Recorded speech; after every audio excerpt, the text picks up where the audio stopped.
용도지역 등의 그 밖의 행위 제한, 용도지역 미지정 또는 미세분 지역에서의 행위 제한. 용도지역 옆에 보시면 용도지역이 도, 관, 농, 자 이렇게 있다고 그랬어요. 그런데 용도지역 미지정 또는 미세분 지역에 대한 행위 제한을 보면은 용도지역이 미지정된 경우, 이 용도지역이 미지정된 경우는 여기 보면 규제가 가장 강한 지역으로 지정된다라고 얘기를 하고 있잖아요. 여기서 규제가 가장 강한 지역은 자연환경 보전 지역이겠죠. 여기다 함부로 건물을 못 짓잖아요. 그래서 요 자연환경 보전 지역으로 행위 제한이 적용된다. 그렇게 알아두시면 되고요. 이 미지정이 아니라 미세분된 지역. 그러니까 이게 세분된 게 이렇게 세분되어 있는 건데, 도시는 주상공록으로 세분되어 있고 관리는 관보 생계로 세분되어 있는데, 미세분된 것. 그러니까 도시지역이 미세분됐다는 것은 여기에 위치해 있고요. 관리지역이 미세분됐다는 것은 이런 지역이 있다라는 거죠. 관리지역 안에서. 그것들은 각각 규제가 가장 강한 지역은 도시지역에서는 이 보전녹지예요. 그리고 관리지역에서는 보전관리지역인 거죠. 각각 이렇게 행위 제한이 받는다라는 거예요. 보전관리지역으로 행위 제한을 적용받는다라는 얘기입니다. 그래서 이 표를 생각하시면서 문제가 나오면 풀면 되겠죠. 밑에도 같이 보면은 이 미지정 미세분된 지역이라도 보전녹지, 보전관리, 자연환경 보전지역의 건폐율 한도, 용적률 한도만큼은 건축할 수 있다라는 얘기예요. 이 말의 뜻이 미지정된 지역은 자연환경 보전지역의 어떤 건폐율이나 용적률 한도만큼 지을 수 있다라는 얘기고요. 그 다음에 관리지역의 미세분된 지역은 보전관리만큼, 도시지역의 미세분된 부분은 보전녹지만큼 지을 수 있다라는 얘기니까 그 각각 건폐율 한도가 20% 이하예요. 각 세 곳 공이 이제 곧 이어서 나올 테지만 지금은 그렇게만 일단 이해해 두시기 바랍니다. 그리고 용적률 한도는 50에서 80% 이하예요. 그러니까 그만큼은 건축할 수 있다라는 얘기죠. 그 다음에 도시지역에서의 다른 법률의 적용 배제. 도로법에 따른 접도구역 규정은 도시지역에서는 적용하지 아니한다. 도로 옆에 이렇게 접도구역이라고 그래서, 그러니까 완충지역을 두는 거죠. 여기 이제 나무도 심고 도로 옆에, 고속도로 옆에도 항상 있잖아요. 그런 지역인데 도시지역까지 그렇게 할 수는 없잖아요. 그러니까 그때는 적용하지 아니한다라는 거죠. 그 도시지역에서는 그 접도구역에 건축물을 건축할 수 있다는 얘기예요. 자, 그 다음에 농지법에 따른 농지취득 자격 증명은 도시지역에서는 적용하지 아니한다. 다만 녹지지역의 농지로서, 도시지역 중에 녹지지역의 농지로서 도시군 계획 시설 사업에 필요하지 아니하는 농지에 대하여는 그러하지 아니하다. 이거 좀 헷갈릴 수 있어서 제가 부연 설명해놨는데요. 녹지지역의 농지로서 도시군 계획 시설 사업에 필요하지 아니한 농지에 대해서는 농지 취득 자격 증명을 받아야 된다는 얘기예요.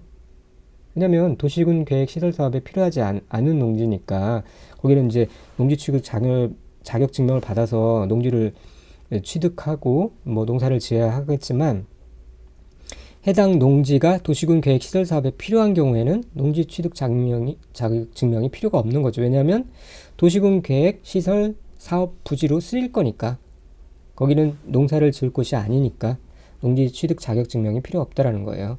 자, 그 다음에 용도 지역 안에서의 건축물의 용도, 종류 및 규모의 제한에 대한 규정은 도시군 계획 시설에 대해서 적용되지 않는다. 도시군 계획 시설은 어떤 공적인 목적을 위해서 짓는 그런 시설이기 때문에 이게 예외적으로 제한 규정이 적용된다라고 보시면 돼요. 그리고 이 내용은 또 다시 뒤에 나옵니다. 용도 지역 안에서의 행위 제한, 건축 제한, 규모 제한을 보도록 하겠습니다. 용도 지역 안에서의 건축물의 건축 제한, 지정된 용도 지역에서의 건축물이나 그 밖의 시설, 용도, 종류 및 규모의 제한, 규모 등의 제한에 관한 사항은 대통령령으로 정한다. 용도 지역 지구 안에서의 행위 제한 특례, 국토기획법을 따르지 않고 개별법을 적용하는데, 농공단지는 산업 입지 및 개발에 관한 법률, 농업진흥지역은 농지법, 보전산지는 산지관리법, 초지는 초지법 등등등이 나옵니다. 수산자원보호역은 수산자원관리법.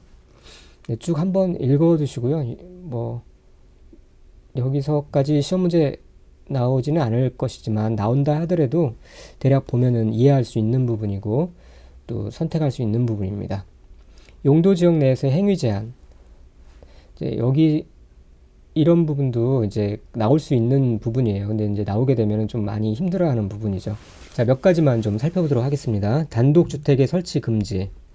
유통상업지역과 전용공업지역은 단독주택이 지어져서는 안 됩니다. 유통상업지역에 아주 시내 중심가에 단독주택 딱 있으면 좀 웃기죠. 그 다음에 전용공업지역은 막 그 중공업 단지가 있는데 거기에 단독주택 지을 수는 없겠죠. 그래서 이건 뭐 상식적으로 알 수 있는 부분인데, 뭐 단독주택은 통전 혹은 유전에 지으면 안 돼. 통전, 전기 통하면 안 되죠. 단독주택에 막 벽을 만드는데 전기가 통하고 그러면 안 되겠죠. 예, 통전 안 돼. 그렇게 암기해 두셔도 되고요. 그 다음에 이제 연립 다세대 주택의 설치 금지.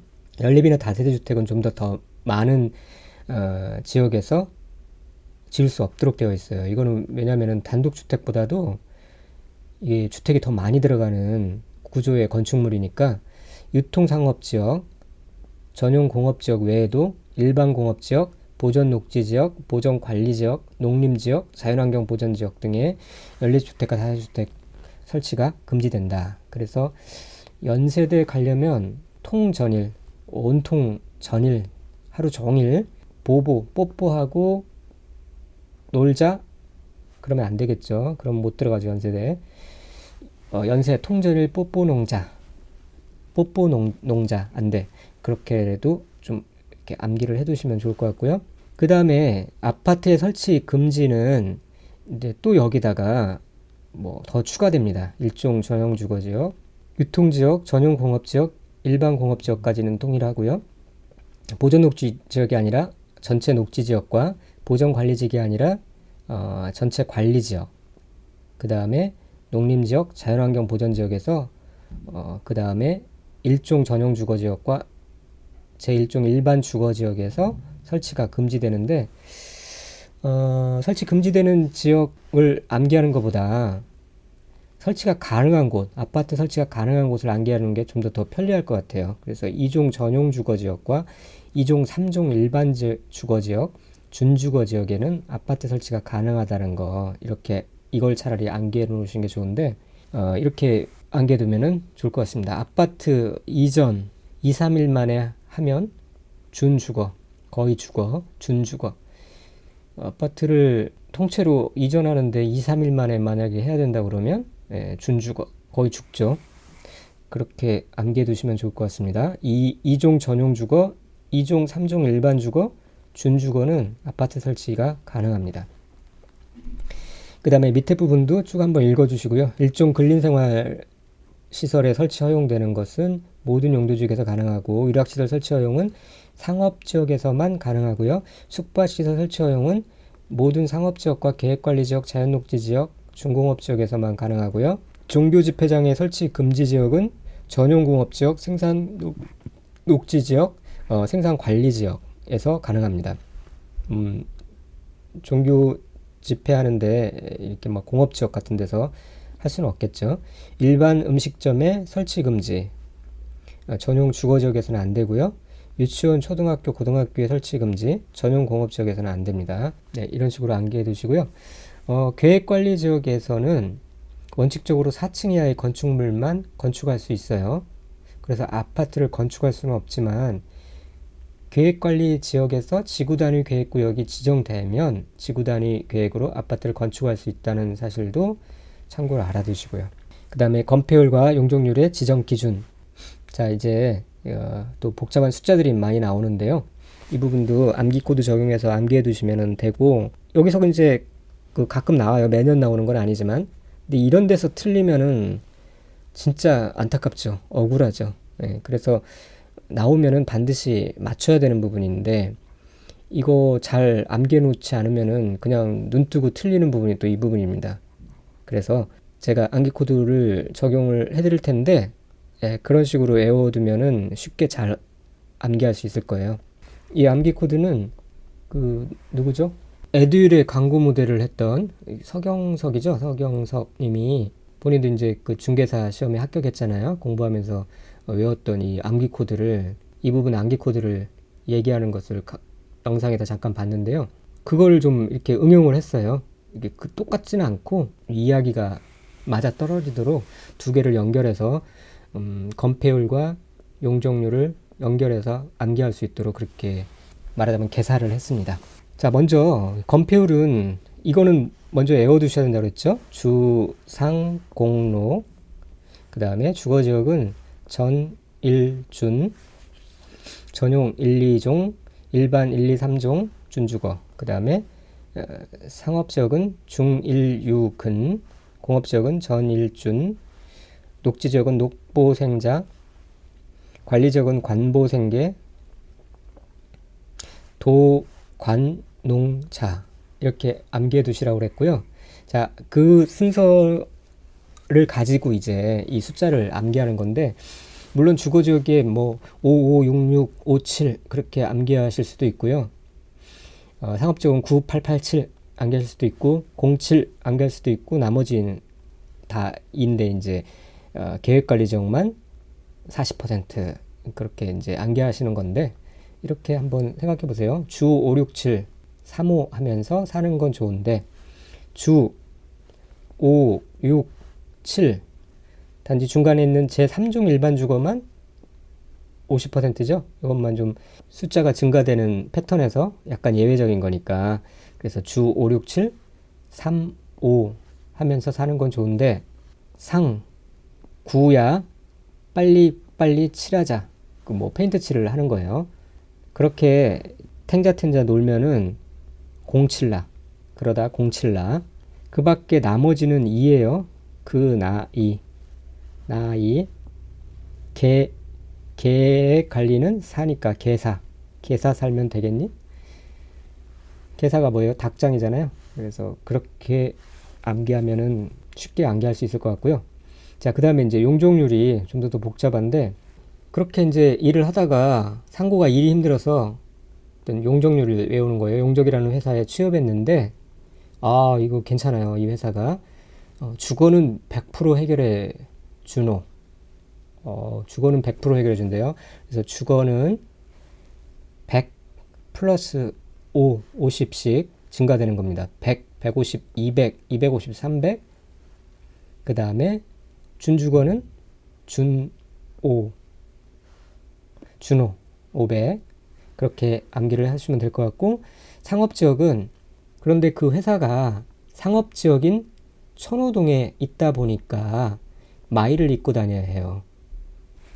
상업지역인 천호동에 있다 보니까 1500 마이너스 200씩 돼가지고 1300 1100 900 이렇게 되는 거죠. 그 다음에 마이 입고 다니는 건 좀 불편하지만 대신 공부는 300% 지원해 준다는 거예요. 공업지역 공부는 300 플러스 500 50 플러스 50 350 400 그래서 뭐 괜찮죠. 그래서 첫 월급 타서 나팔바지와 생자개장을 100만원 주고 샀어요. 나머지는 다 이제 80입니다. 80. 그런데 예외가 생산녹지지역, 자연녹지지역, 계획관리지역. 생산녹지지역, 자연녹지지역, 계획관리지역. 그것은 각각 100이라는 거죠. 그래서 생자개장을 100만원 주고 샀다. 그렇게 암기해 두시면 되겠습니다. 암기 코드 자체도 복잡한데 워낙 좀 복잡하기 때문에 그런 식으로라도 외워두시면 좋을 것 같고요. 몇 번 반복하시면은 괜찮을 겁니다. 그리고 이제 중요한 건 이제 문제를 푸는 거잖아요. 이 관련된 문제들을 기출문제집이나 예상문제집을 보면서 풀어내는 훈련들을 하시면 됩니다. 자, 그 다음에 이제 참고적으로 한도잖아요. 그러다 보니까 이게 이하라고 했고요. 그 다음에 용적률 한도는 최저 한도와 최고 한도가 있어요. 최저 한도. 최저 한도까지 외워두시면 참 좋겠지만 그렇게까지는 안 나오리라고 생각하고요. 자, 이렇게 암기를 해두시고 다음은 이제 용도 지구에 대해서 살펴보도록 하겠습니다. 감사합니다.